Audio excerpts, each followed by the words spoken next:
Assalamualaikum pemirsa, selamat pagi. Apa kabar nih? Saya Erlang Purbaya, seperti biasa selama 1 jam ke depan akan menemani pagi Anda agar lebih berisi dengan berbagai informasi terkini. Inilah Cakrawala. Mata seorang siswi ditusuk pipa.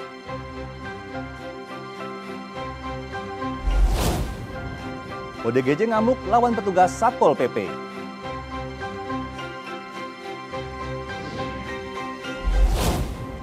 Jelang duel Indonesia versus Uzbekistan di ajang Asian Games 2023.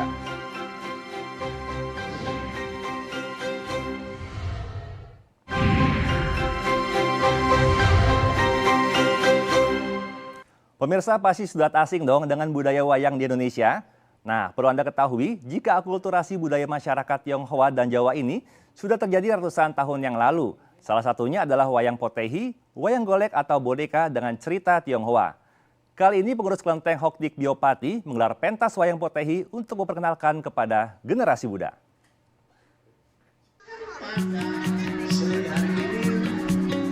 Ratusan anak-anak dari berbagai sekolah dasar yang ada di Kabupaten Pati, Jawa Tengah ini duduk dengan ceria di halaman kelenteng Hokdik Biopati. Mereka sangat antusias melihat pertunjukan wayang yang berbeda dari biasanya.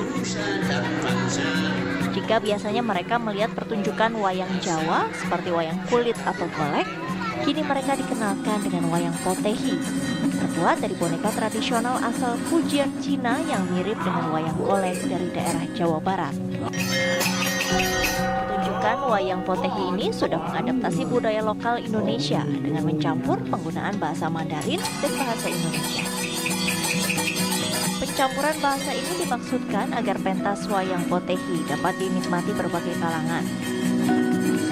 Selain itu, penggunaan bahasa Mandarin dan Jawa ini bertujuan agar mudah dipahami. Wayang potehi mempunyai cerita yang unik. Telah absen puluhan tahun dari masyarakat Kabupaten Pati. Untuk memperkenalkan kembali wayang potehi, terutama kepada para generasi muda, pengurus kelenteng Hokdik Biopati menggelar pementasan wayang potehi di halaman kelenteng. Ketua Kelenteng Hokdik Biopati Edi Siswanto mengatakan, wayang potehi merupakan kesenian tradisional Cina yang diyakini sudah ada sejak tahun 265 Masehi hingga 420 Masehi dan dikenalkan ke Indonesia pada abad ke-16. Pertunjukan wayang potehi merupakan salah satu cara untuk mengenalkan budaya dan kesenian ke generasi muda, khususnya anak-anak. Pertunjukan ini mendapat respon positif dari anak-anak. Walau baru pertama kali, mereka senang bisa menonton wayang potehi ini. Cek Selin, ini sudah nonton apa tadi? Wayang potehi. Sudah nonton sebelumnya? Sudah pernah nonton? Gimana? Senang apa enggak? Ini sama teman-teman ya? Ini namanya wayang apa? Potehi. Ini aja, sebelumnya pernah lihat enggak? Gimana kesan-kesannya lihat ini? Diharapkan melalui pertunjukan wayang potehi, anak-anak bisa mengenal ragam kebudayaan, akulturasi budaya Tionghoa Jawa.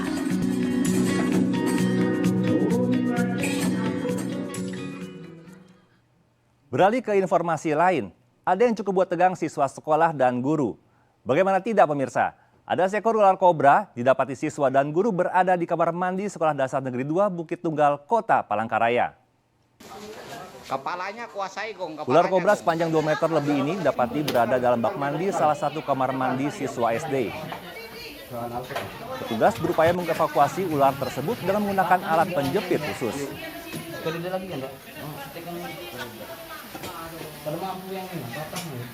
Sebelumnya diketahui ular kobra sering terlihat berulang kali hendak masuk ke dalam sekolah SD, namun ular kobra tersebut kabur karena dilempar batu oleh siswa.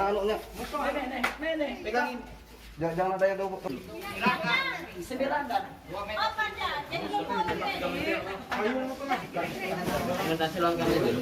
Ya, coba.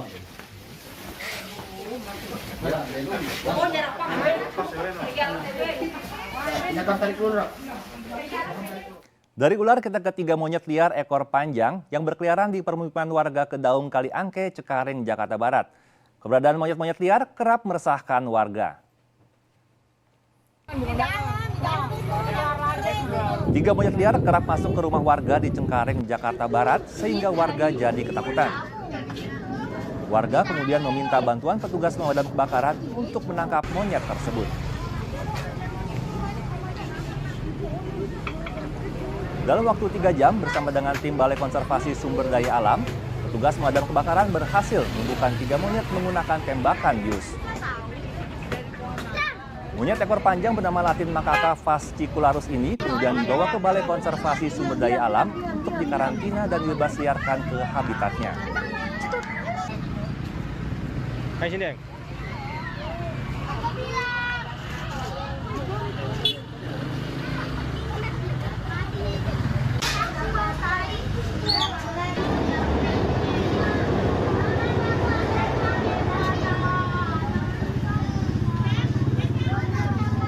Kita ke informasi lain, sebuah mobil minibus menabrak penjual nasi uduk hingga mengalami patah tulang pada kaki di Cilengsi, Bogor, Jawa Barat.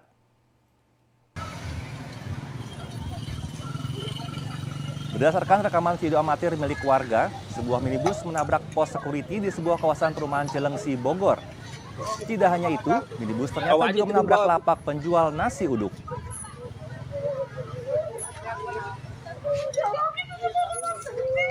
Mobil yang dikendari seorang pria berusia 30 tahun ini melaju cukup kencang hingga kehilangan kendali dan menjauh dari tepi jalan. Akibat peristiwa nahas ini, sang nenek penjual nasi uduk mengalami patah tulang pada bagian kaki. Diduga pengemudi minibus mengantuk saat mengendarai mobilnya hingga tabrakan ini terjadi.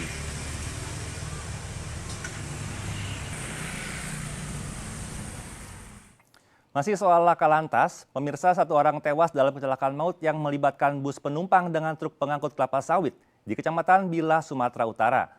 Kecelakaan terjadi diduga karena sopir bus kurang memperhitungkan jarak antar kendaraan saat akan mendahului. Kecelakaan maut antara bus penumpang dengan dump truck terjadi di kilometer 304 Kecamatan Bila, Sumatera Utara. Kecelakaan bermula saat bus yang mengangkut 2 penumpang dan 1 kernet datang dari arah Aek Kanopan menuju Pekanbaru. Diduga pengemudi bus kurang hati-hati saat mengemudikan kendaraannya dan mengambil jalur ke kanan tanpa memperhatikan ada truk bermuatan kelapa sawit yang melaju dari arah Rantau Prapat. 1 penumpang bus meninggal dunia di lokasi kejadian akibat luka berat di bagian kepala. 3 penumpang lainnya termasuk sopir bus kini dilarikan ke rumah sakit karena mengalami luka-luka. Penyebab kecelakaan kini masih dalam penyelidikan. Sopir truk pun sudah dimintai keterangan oleh polisi dan masih berstatus sebagai saksi. Pemirsa, sebuah truk box yang membawa muatan bahan-bahan kimia terbakar di Jalan Raya Pantura, Pancawati, Karawang, Jawa Barat. Api cepat menjalar hebat hingga melalap seluruh badan truk.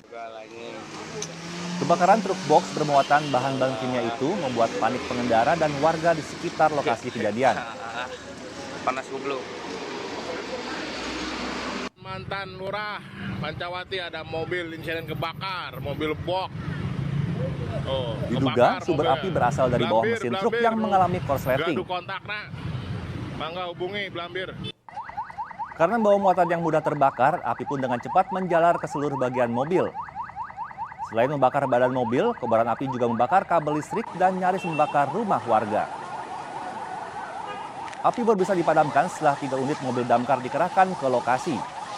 Akibat kebakaran, arus lalu lintas Jalan Raya Pantura, Pancawati, Karawang mengalami kemacetan hingga belasan kilometer.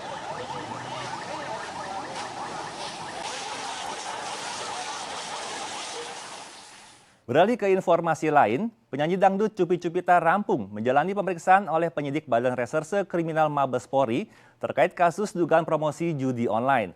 Meski sedang dalam keadaan sakit, Cupi Cupita mengaku senang telah memenuhi panggilan penyidik.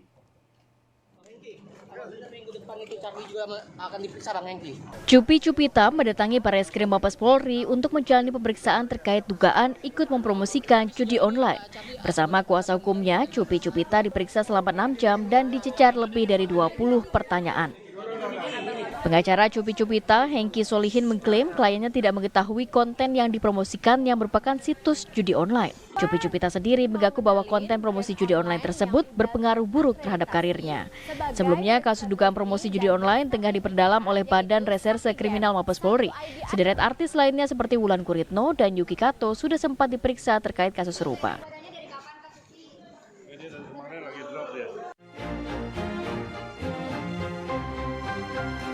Selanjutnya di Cakrawala, mata seorang siswi ditusuk pipa.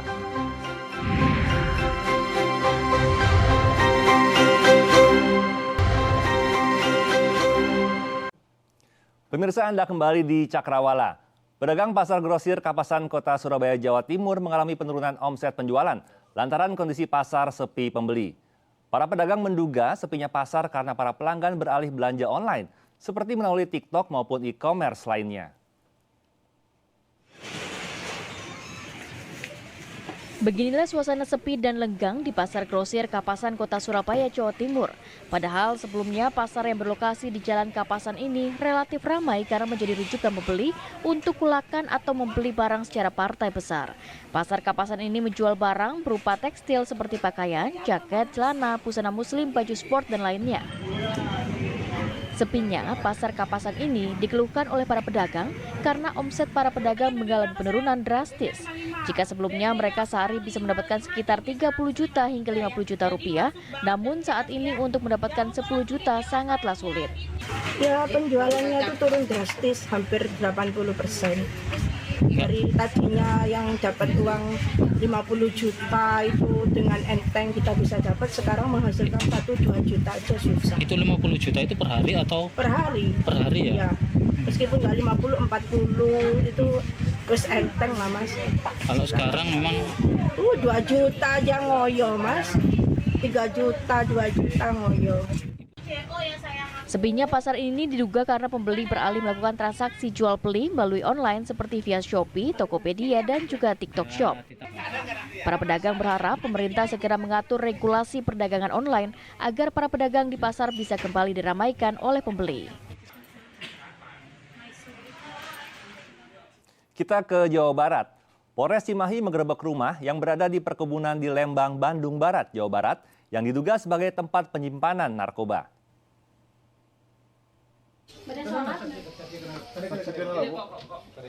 Polisi curigai rumah ini dijadikan untuk menyimpan narkoba. Hasilnya nihil. Namun petugas tak habis akal, setelah didesak, pelaku W akhirnya mengakui ganja ia sembunyikan di semak-semak di areal perkebunan. Berusaha mengelabui petugas, 10 kg ganja ditutup menggunakan ikan asin. Diketahui ganja ini dikirim dari wilayah Medan, Sumatera Utara. Kasus ini terungkap dari penangkapan pengedar berinisial H dengan barang bukti ganja 16 gram.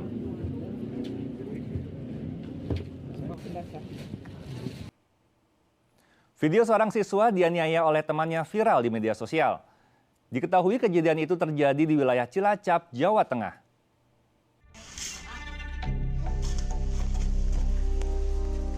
Video amatir ini menunjukkan seorang siswa di salah satu sekolah yang diketahui berada di Cilacap, Jawa Tengah mendapatkan perundungan oleh temannya sendiri. Korban dianiaya hingga tak berdaya. Disebutkan pemicu penganiayaan karena pelaku tersinggung dengan perkataan korban. Saat diamankan di rumahnya, pelaku hampir menjadi bulan-bulanan warga. Beruntung, polisi berhasil menghalaunya. Kakak korban yang menenggarai adiknya ini dalam keadaan luka, baik di bagian wajah, kemudian di bagian memar di perut dan bahu sebelah kanan. Ini telah melaporkan ke Polsek dan dari Polsek mengamankan pelaku tersebut, kemudian dibawa ke Mapores. Sementara itu, didampingi dengan orang tua dan keluarga, korban perundungan berinisial FF datang ke kantor Polsek Cimanggu, Cilacap, Jawa Tengah untuk menjalani pemeriksaan. Keluarga korban berharap pelaku dihukum maksimal. Kalau untuk harapan sih saya mintanya keadilan aja ya Pak, keadilan yang seadil-adilnya. Terus minta juga itu anak udah melakukan kejadian yang sangat brutal. Untuk sekelas anak SMP, anak sekolah itu kan udah sangat brutal ya Pak. Jadi saya minta keadilannya aja. Minta kalau misalkan ada undang-undangnya, saya minta untuk dipenjarain aja kalau bisa. Tapi itu harapan saya sih cuma itu aja, biar ada efek jerahnya aja sih. Polisi telah mengamankan 5 siswa, 2 orang diantaranya berstatus pelaku dan 3 orang berstatus saksi.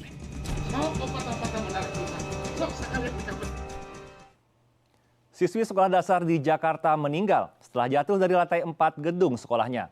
Polisi dan Dinas Pendidikan menyatakan korban terjatuh saat bermain. Namun saksi yang didengar, pihak keluarga mengindikasikan telah terjadi perundungan hingga memicu korban lompat dari lantai 4. Ya Allah, tragedi banget. Entah anak kelas berapa ini loh. Rianti, siswi sekolah negeri 06 Petukangan Jakarta Selatan, Selasa pagi tergeletak di lapangan sekolahnya setelah jatuh dari lantai 4. Korban kemudian meninggal dunia di Rumah Sakit Fatmawati. Keluarga menyatakan, menurut saksi di sekolah, korban dalam keadaan marah bahkan histeris sesaat sebelum kejadian. Katanya sih setelah dia marah masuk ke kamar mandi, setelah dinasihati sama gurunya dia masuk kamar mandi, dia jejeриtan. Habis dia jejeриtan, dia ambil bangku sekolah sama temennya dicegah, tapi dia ambil bangku langsung ke pinggir sekolah, langsung dia lompat. Memang orangnya cuma nggak pernah jual, selalu di dalam. Dia kalau ditanya juga cuma senyum. Memang dia orangnya sistemnya mempunyai harga diri. Jadi kalau dipegang badannya dia marah. Dinas Pendidikan Jakarta membantah kemungkinan terjadi bullying atau perundungan sesuai hasil penyelidikan polisi.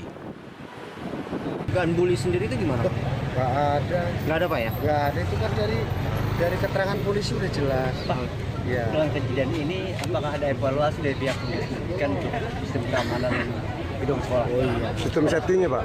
Ada evaluasi Pak ya? Jelas. Bantahan Purwosusilo berdasarkan pada pernyataan polisi bahwa dari hasil pemeriksaan saksi, korban terjatuh saat bermain bukan karena bunuh diri. Kasus penusukan mata siswa sekolah dasar kembali terjadi. Kali ini menimpa seorang murid SD di Kecamatan Batauga, Kabupaten Buton Selatan, Sulawesi Tenggara. Mirisnya, tindakan ini dilakukan oleh teman sekelasnya menggunakan pipa plastik. Akibat penusukan tersebut, mata korban mengalami cedera parah dan terancam buta.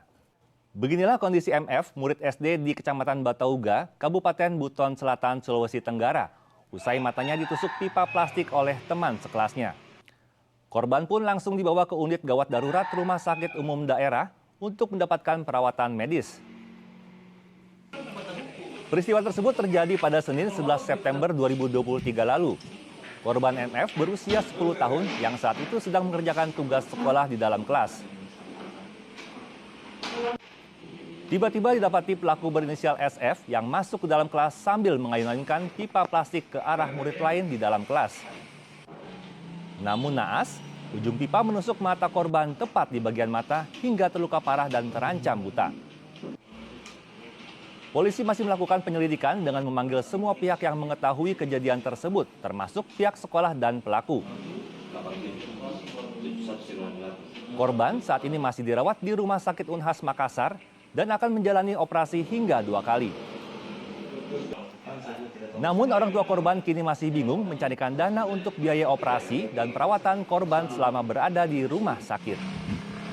Setelah melakukan operasi dan hasilnya harus kembali dirujuk ke Makassar. RSUD Unhas Makassar. Hasil sementara apa? Lensa matanya rusak sampai menembus ke kornea mata. Ada gumpalan darah di bagian mata bagian putihnya. Pelaku mencekal guru sekolah Madrasah Aliyah di Demak, Jawa Tengah berhasil ditangkap Satuan Reserse Kriminal Polres Demak. Pelaku ditangkap saat bersembunyi di sebuah rumah kosong di Desa Rawosari, Kecamatan Gubuk, Kabupaten Grobogan.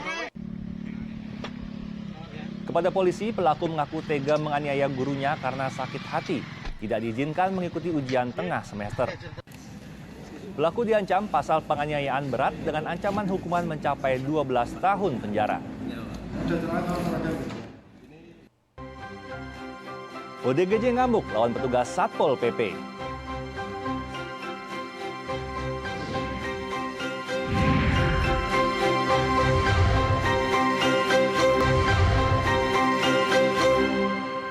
Video penganiayaan yang diduga dilakukan oleh Kepala Biro Operasi atau Karo-Ops Polda Sulawesi Utara terhadap anggota Intel Polresta Manado saat melaksanakan tugas viral di media sosial. Inilah rekaman CCTV penganiayaan yang terjadi di sebuah gudang di toko mainan di Kecamatan Mapanget, Kota Manado, Sulawesi Utara. Dalam video tersebut terlihat seorang pria melakukan penganiayaan kepada seorang pria lain yang berbaju putih di sebuah gudang. Korban tersungkur jatuh setelah menerima pukulan. Tidak berhenti di situ, pelaku kembali memukul korban sambil menahan kesakitan.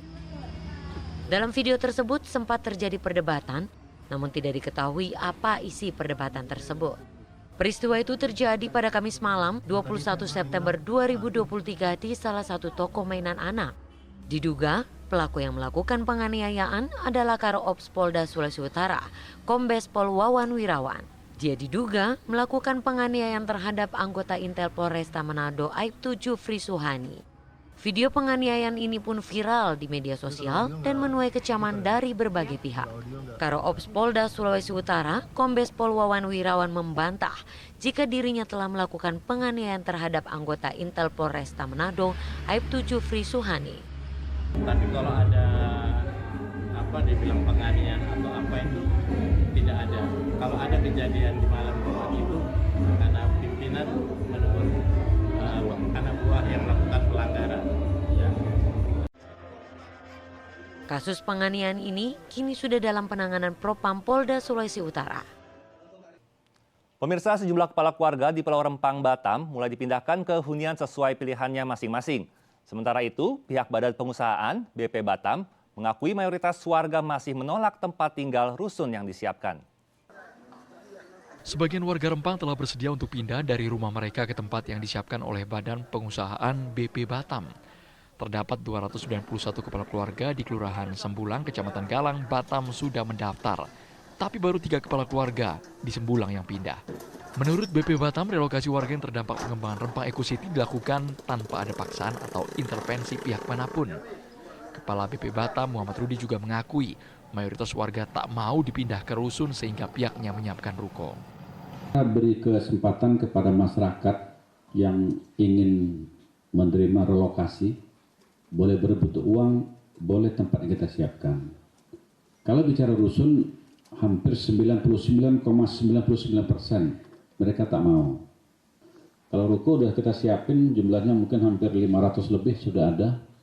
Sementara itu, rencana relokasi 4 desa di Pulau Rempang yang awalnya dijadwalkan pada 28 September akan dibahas ulang untuk memprioritaskan pendekatan persuasif ke warga.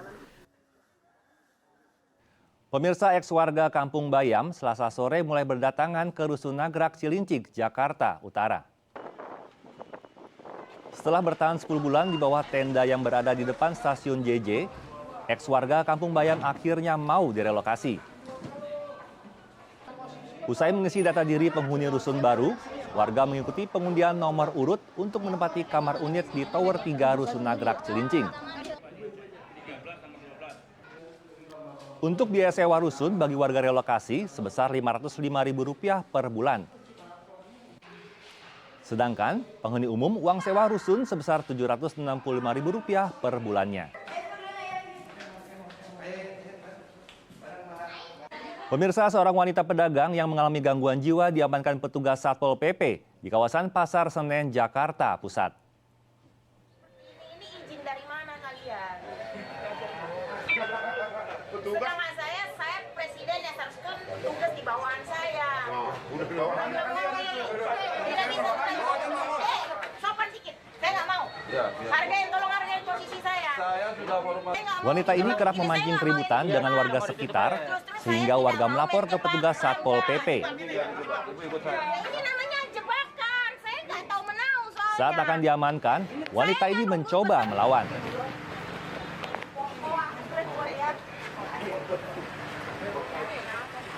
Dengan dibantu pihak keamanan pasar, akhirnya wanita ini dapat dibawa ke mobil patroli.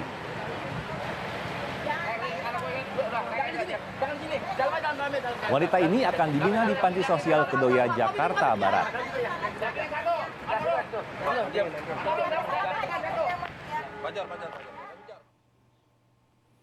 Pemirsa, seorang wanita dibunuh orang tak dikenal di area lobi Mall Central Park, Jakarta Barat pada Selasa pagi. Korban diketahui merupakan penghuni apartemen di area yang sama dan disayat di bagian leher saat hendak berangkat ke kantor. FD, wanita berusia 44 tahun ini harus bergang nyawa setelah ditusuk orang tak dikenal di area sekitar lobi Mall Central Park, Tanjung Duren, Jakarta Barat. FD diketahui merupakan penghuni apartemen di lokasi yang sama dengan mall tersebut. Korban meninggal dunia dengan luka sayatan di bagian leher usai diserang oleh pelaku berinisial AH, warga Priuk, Kabupaten Tangerang, Banten. Kapolsek Tanjung Duren, Kompol Muharam Wibisono menjelaskan, peristiwa terjadi saat korban tengah berjalan menuju kantornya tidak jauh dari lokasi kejadian. Dari hasil pemeriksaan sementara, pelaku dan korban tidak saling mengenal, lalu tidak ada barang yang hilang dari tubuh korban. Polisi kini tengah mendalami motif karena diketahui pelaku sudah mempersiapkan pisau dan berada di lokasi kejadian sebelum melakukan aksinya.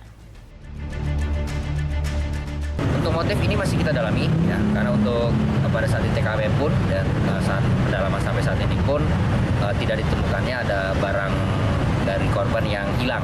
Ya, jadi ini mungkin murni memang melakukan tindak pidana atau pasal 338 KUHP.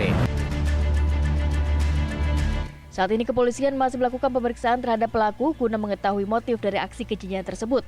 Sementara jenazah korban telah dievakuasi ke Rumah Sakit Polri Kramat Jati guna menjalani proses otopsi. Diduga karena masalah sepele, dituduh menawarkan hutang, seorang ibu rumah tangga di Palembang, Sumatera Selatan dianiaya tetangganya sendiri. Akibat kejadian itu, korban mengalami luka lebam di bagian wajah.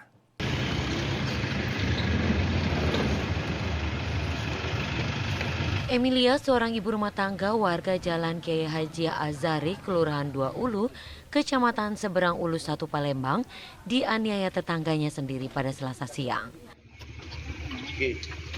Diduga karena masalah sepele, yakni dituduh menawarkan hutang yang mengakibatkan korban mengalami luka lebam di bagian wajah. Tim Inafis Polrestabes Palembang yang mendapatkan laporan dari korban langsung menggelar olah tempat kejadian perkara.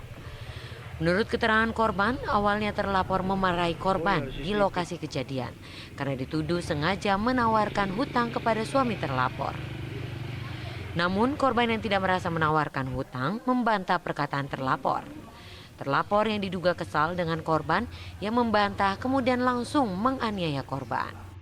Akibatnya, korban mengalami luka lebam di bagian wajah.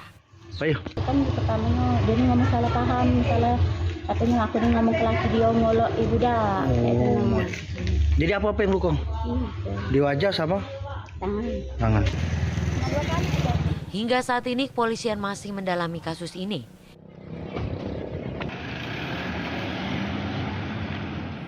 Seorang kakek di Magetan, Jawa Timur ditemukan warga dalam keadaan tewas di kebun bambu miliknya sendiri.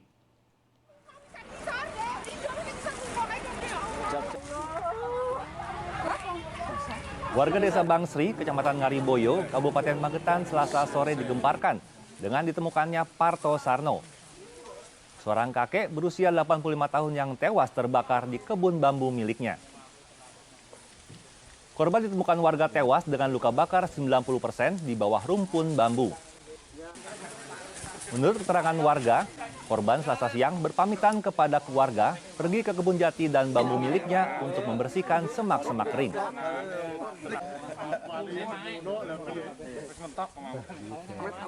Korban kemudian membersihkan semak-semak dan daun jati yang kering dengan cara dibakar. Namun karena api semakin besar dan meluas, korban pun berniat memadamkan api seorang diri. Diduga korban yang sudah usia lanjut kewalahan memadamkan api hingga akhirnya terkepung api hingga tak bisa menyelamatkan diri dan akhirnya tewas terbakar. Warga yang mengetahui kejadian tersebut langsung mendatangkan petugas pemadam kebakaran untuk membantu memadamkan api agar korban bisa dievakuasi. Korban langsung dibawa ke rumah duka untuk dilakukan visum oleh petugas medis dan unit reskrim Polsek setempat. Hasil penyelidikan sementara dari pihak kepolisian, korban meninggal saat memadamkan api dari kebun bambu yang ia bakar sendiri. Pemirsa, sejumlah komoditi pasar seperti ayam potong dan gula pasir di pasar tradisional Pasuruan, Jawa Timur mulai merangkak naik.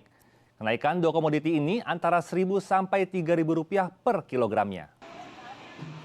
Untuk harga ayam potong sebelumnya dijual harga Rp35.000. Saat ini merangkak naik mencapai Rp38.000 per kilogramnya.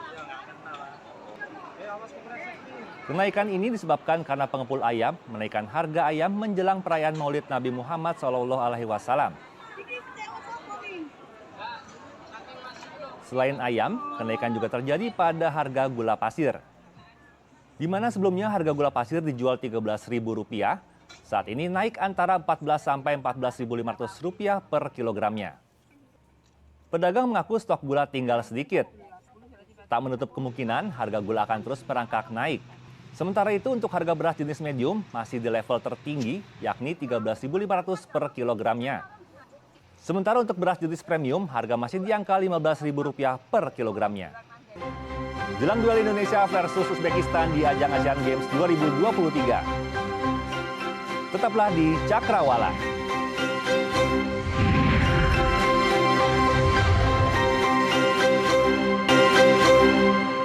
Kembali di Cakrawala.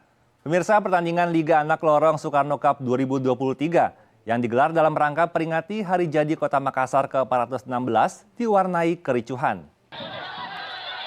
Kericuhan berawal dari provokasi penonton yang sempat memukul salah satu pemain. Dari video amatir yang beredar, terlihat beberapa orang terlibat saling pukul.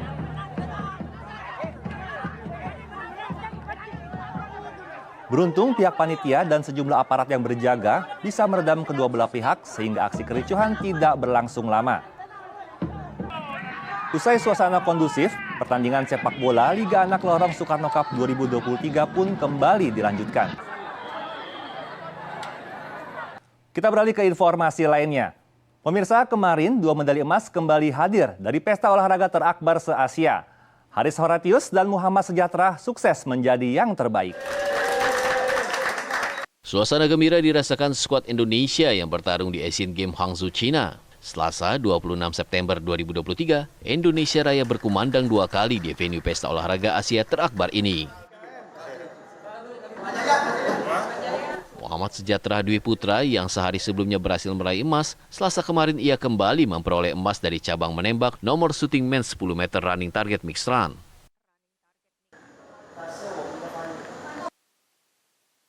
Nervous hari ini karena dengan hasil yang kemarin memang cukup baik, tapi pengen hasil yang lebih baik lagi.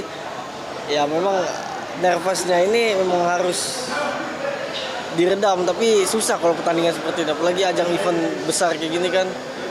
Ya, makanya harus tetap konsentrasi dan tetap fokus. Emas juga datang dari cabang wushu. Atlet Indonesia Haris Horatius berhasil mempersembahkan emas dari nomor Nanggun Putra. Tapi lebih tegangnya pada saat siang karena final ya. Di pagi udah mensecure posisi pertama, jadinya di siang hari pasti lebih tegang gitu, harus lebih fokus lagi karena sedikit aja kesalahan bisa habis gitu. Sejauh ini Indonesia telah meraih 3 medali emas, 1 perak dan 5 perunggu, menempati posisi 7 klasemen sementara. Ya, masih dari berita olahraga. Tim sepak bola Asian Games Indonesia akan menghadapi laga krusial di fase gugur melawan Uzbekistan. Uzbekistan saat ini sedang melaju tidak terkalahkan dalam 7 pertandingan terakhir.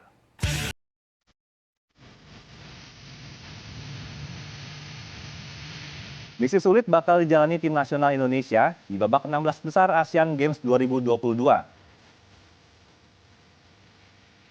Indonesia yang lolos ke babak 16 besar Asian Games 2023 dengan status salah satu peringkat 3 terbaik akan berhadapan dengan Uzbekistan yang lolos sebagai juara grup.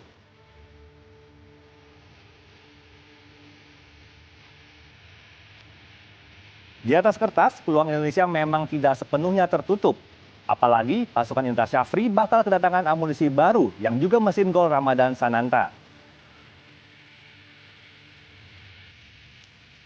Namun Uzbekistan diprediksi memberikan tantangan tersendiri untuk skuad Garuda karena rekor pertandingan tim berjuluk Serigala Putih itu pernah menembus perempat final pada Asian Games 2018.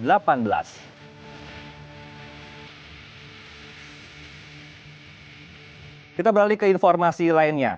Pemirsa, seorang pria mengidap obesitas, berat badannya terakhir mencapai lebih dari 180 kg. Akibatnya, ia tak dapat berjalan, bahkan ia kesulitan untuk bergerak. Adalah Singki Sugiarto, pria berusia 44 tahun ini kini hanya bisa duduk atau berbaring tanpa daya. Berat badannya mencapai 180 kg. Ia dinyatakan obesitas oleh dokter lantaran kelebihan lemak dan bagian perutnya selalu berisi cairan. Ia pernah dirawat di sebuah rumah sakit di Jakarta. Setelah tak mengalami perkembangan yang berarti, Singki memutuskan untuk pulang ke rumah. Kini, ia hanya dirawat oleh ibu kandungnya yang berusia 74 tahun. Singki menderita obesitas sejak tahun 2019 lalu. Saat ia akan dibawa ke rumah sakit di tahun 2021, dibutuhkan sedikitnya 8 orang hingga petugas damkar untuk bisa mengevakuasinya ke dalam ambulan. Saya dari 2019 awalnya benjolan lemak itu. Oh, tadinya sih normal biasa? Tadi normal, bisa aktivitas, ya. Terus masuk dipotong itu benjolan lemak di bawah perut. Itu recovery-nya hampir setahun ya, karena mirip sesar berdarah gitu kalau jalan. Udah gitu 2020 sembuh tuh, sempat sembuh ya, terus bisa aktivitas. Terus 2021 ambruk lagi di rumah ibu deh sampai ini sekarang. Yang kedua berarti? Yang kedua. Nah hasilnya itu kortisol rendah hormonnya. Jadi kalau hormon kortisol rendah harusnya saya kurus. Jadi ada 20 dokter di sana, dia bingung gitu ya, kok bisa gitu kortisol rendah tapi ini orang gemuk, mereka bingung, akhirnya saya dipulangin. Pulangin. Ya, cuman paling treatment itu aja, olahraga, paling dari video yang saya kirim itu olahraga gitu aja. Ya, paling ya minum obat paling gitu aja, nggak ada tindakan apa gitu. Untuk bisa sembuh dari obesitas, dokter yang merawat menyarankan agar pria kelahiran tahun 1979 ini berobat ke Singapura. Namun, ia terkendala dengan biaya berobat yang fantastis. Bahkan untuk makan dan hidup sehari-hari, Singgi masih bergantung kepada ibunya yang berjualan di warung di depan rumahnya. Singgi berharap ada yang dermawan yang mau mengelurkan bantuan untuk berobat. Sementara berobat dengan menggunakan BPJS belum bisa menyelesaikan penyakit yang dideritanya. Ya pemirsa, mungkin Anda belum tahu, tahun 2017 lalu, Kampung Mandar di Banyuwangi, Jawa Timur menjadi kampung terkumuh. Sekelompok pemuda setempat kemudian bangkit, menyulap kampung kumuh mereka menjadi destinasi kuliner unggulan di Banyuwangi.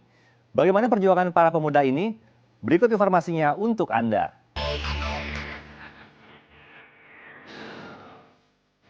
Beginilah kondisi Kampung Mandar dari udara.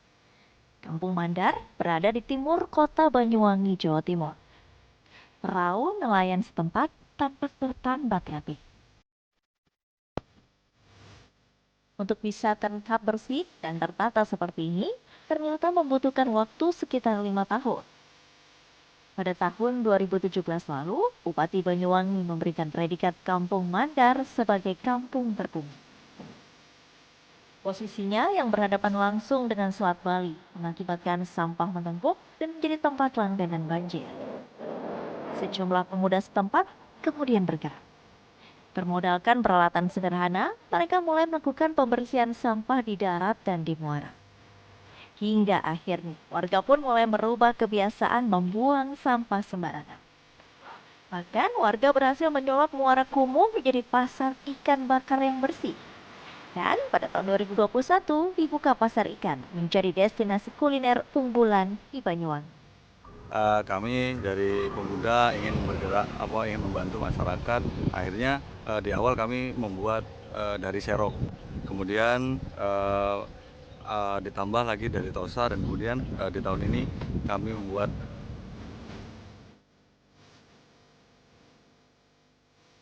Sementara untuk mempertahankan kampung ini tetap bersih, perahu sampah ini beroperasi setiap hari. Selanjutnya, sampah yang didapat dari pantai dan laut ini dikirimkan ke Dinas Lingkungan Hidup untuk didaur ulang.